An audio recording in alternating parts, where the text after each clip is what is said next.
ओम दुम दुर्गाए नमः। जय माता दी दोस्तों, आज की इस वीडियो में हम आपके लिए माँ दुर्गा की प्रसन्नता के लिए किए जाने वाले नवरात्रि व्रत की कथा लेकर आए हैं। 9 दिनों तक माता रानी की पूजा अर्चना के साथ आपको इस कथा का पाठ भी अवश्य करना चाहिए। तो प्रेम से बोलिए दुर्गा माता की जय। बृहस्पति जी बोले, हे ब्रह्मा जी, आप अत्यंत बुद्धिमान, सर्वशास्त्र और चारों वेदों को जानने वालों में श्रेष्ठ हो। हे प्रभु, कृपा कर मेरा वचन सुनो। चैत्र, आश्विन, माघ और आषाढ़ मास के शुक्ल पक्ष में नवरात्र का व्रत और उत्सव क्यों किया जाता है? हे भगवान, इस व्रत का फल क्या है? किस प्रकार करना उचित है? और पहले इस व्रत को किसने किया, सो विस्तार से कहिए। बृहस्पति जी का ऐसा प्रश्न सुनकर ब्रह्मा जी कहने लगे, हे बृहस्पति, प्राणियों का हित करने की इच्छा से तुमने बहुत ही अच्छा प्रश्न किया है।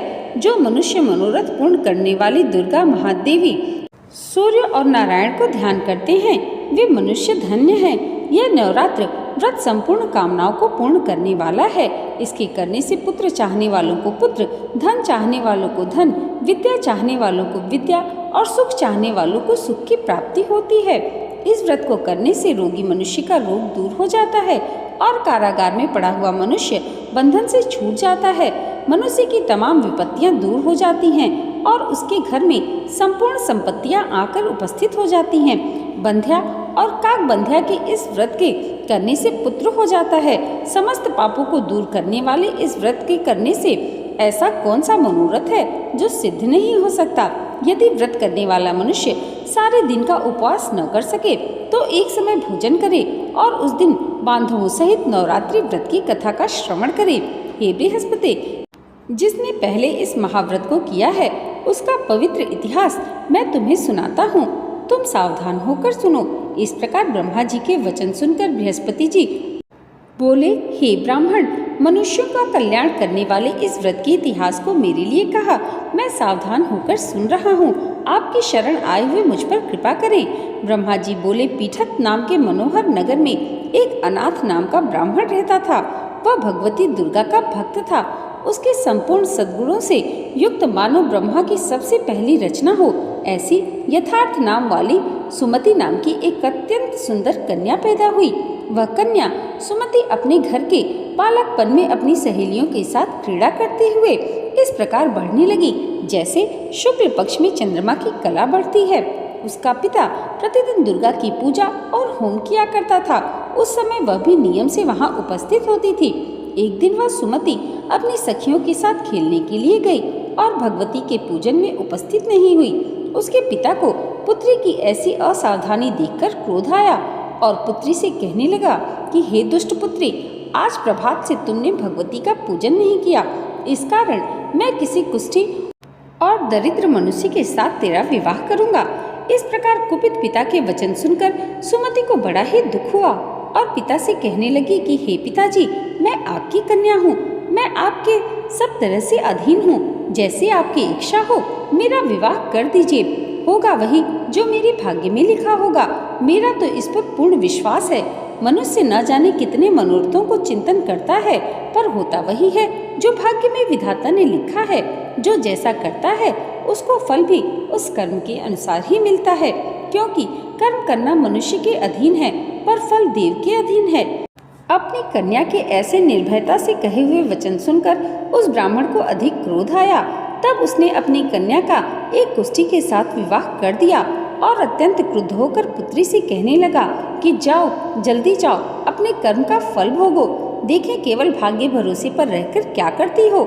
इस प्रकार से कहे हुए पिता के कटु वचनों को सुनकर सुमति अपने मन में विचार करने लगी कि मेरा बड़ा दुर्भाग्य है जिससे मुझे ऐसा पति मिला। इस तरह अपने दुख का विचार करती हुई वह सुमति अपने पति के साथ वन में चली गई और भयानक वन में कुशायुक्त उस स्थान पर उन्होंने वह रात बड़े ही कष्ट से बिताई।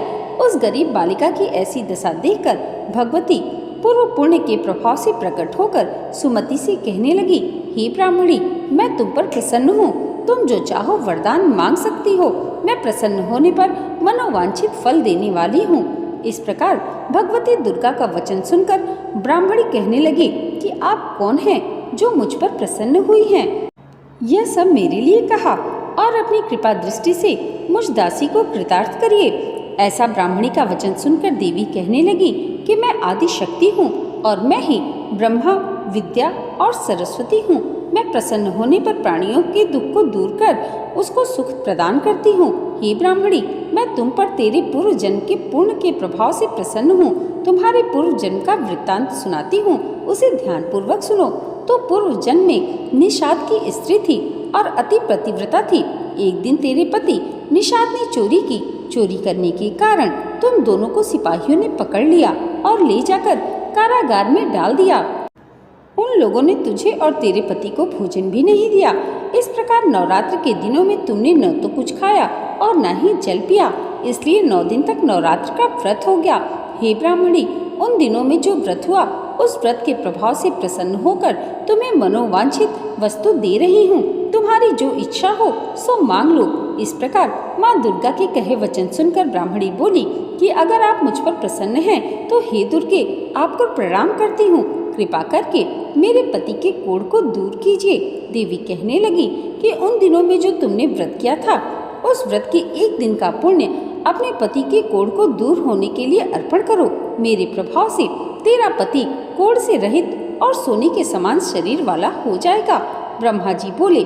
इस प्रकार देवी का वचन सुनकर वह ब्राह्मणी अत्यंत प्रसन्न हुई और पति को निरोग करने की इच्छा से ठीक है ऐसा बोली। तब तक उसके पति का शरीर भगवती दुर्गा की कृपा से कुष्ठहीन होकर अति कांति युक्त हो गया, जिसकी कांति के सामने चंद्रमा की कांति भी क्षीण हो जाती है। वह ब्राह्मणी पति की मनोहर देह को देखकर देवी को अति पराक्रमी वाली समझकर स्तुति करने लगी। हे दुर्गे, आप दुर्गति को दूर करने वाली, तीनों जगत का संताप हरने वाली, समस्त दुखों को दूर करने वाली, रोगी मनुष्य को निरोग करने वाली, प्रसन्न होने पर मनोवांछित वस्तु को देने वाली और दुष्ट मनुष्य का नाश करने वाली हो। आप ही सारे जगत की माता और पिता हो। हे अम्बे, मुझ अपराध रहित अपला हो। मेरे पिता ने कुष्ठ के साथ विवाह कर मुझे घर से निकाल दिया। उसकी निकाली हुई मैं पृथ्वी पर घूमने लगी। आपने ही मेरा इस आपत्ति रूपी समुद्र से उद्धार किया है। हे देवी, आपको मैं प्रणाम करती हूँ। मुझ दीन की रक्षा करो। ब्रह्मा जी बोले कि हे बृहस्पति, इस प्रकार उस सुमति ने मन से देवी की बहुत स्तुति की। उससे की हुई स्तुति सुनकर देवी को बहुत संतोष हुआ और ब्राह्मणी से कहने लगी, हे ब्राह्मणी, तुम्हारे उदायल नाम का एक अति बुद्धिमान, धनवान, कीर्तिवान और जितेंद्रिय पुत्र शीघ्र ही होगा। ऐसा कहकर वह देवी उस ब्राह्मणी से फिर कहने लगी कि हे ब्राह्मणी, जो कुछ तेरी इच्छा हो वही मनोवांछित वस्तु तुम मांग सकती हो। ऐसा भगवती दुर्गा का वचन सुनकर सुमति बोली कि हे भगवती दुर्गे, अगर आप मेरे ऊपर प्रसन्न हैं तो कृपा कर मुझे नवरात्रि विधि बताइए। हे दयावती, जिस विधि से नवरात्रि व्रत करने से आप प्रसन्न होती हैं उस विधि और उसके फल को मेरे लिए विस्तार पूर्वक कहिए।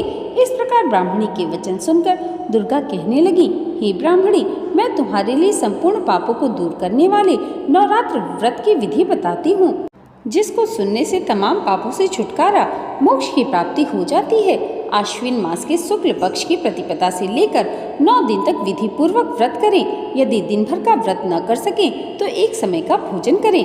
पढ़े लिखे ब्राह्मणों से पूछकर घट स्थापना करें और वाटिका बनाकर उसको प्रतिदिन जल से सींचें। महाकाली, महालक्ष्मी और महासरस्वती की मूर्तियां बनाकर उसकी नित्य विधि सहित पूजा करें और पुष्पों से विधि पूर्वक अर्घ्य दें। बिचौरा के फूल से अर्घ्य देने से रूप की प्राप्ति होती है। जायफल से कीर्ति, दाख से कार्य की सिद्धि होती है। आंवले से सुख और केले से भूषण की प्राप्ति होती है। इस प्रकार फलों से अर्घ्य देकर यथा विधि हवन करें। खंड, घी, गेहूँ, दूध, जौ, तिल, विम, नारियल, दाख और कदम्ब, इनसे हवन करें। गेहूँ होम करने से लक्ष्मी की प्राप्ति होती है। खीर व चंपा के फूल से धन और पत्तलों से तेज और सुख की प्राप्ति होती है। आंवले से कीर्ति और केले से पुत्र हो। कमल से राज, सम्मान और सुख संपत्ति की प्राप्ति होती है। व्रत करने वाला मनुष्य इस विधान से होम कर आचार्य को अत्यंत नम्रता के साथ प्रणाम करे और यज्ञ की सिद्धि के लिए उसे दक्षिणा दे। इस महाव्रत को पहले बताई हुई विधि के अनुसार जो करता है उसके सब मनोरथ सिद्ध हो जाते हैं। इसमें तनिक भी संशय नहीं। इन 9 दिनों में जो कुछ दान आदि दिया जाता है उसका करोड़ों गुना फल मिलता है। इस नवरात्रि के व्रत करने से ही अश्वमेध यज्ञ का फल प्राप्त होता है। हे ब्राह्मणी, इस संपूर्ण कामनाओं को पूर्ण करने वाले उत्तम व्रत के तीर्थ मंदिर अथवा घर में ही विधि के अनुसार करें। ब्रह्मा जी बोले कि हे बृहस्पति, इस प्रकार ब्राह्मणी को व्रत की विधि और फल बताकर देवी अंतर ध्यान हो गई। जो मनुष्य या स्त्री इस व्रत को भक्ति पूर्वक करता है वह इस लोक में सुख पाकर अंत में दुर्लभ मोक्ष को प्राप्त होता है।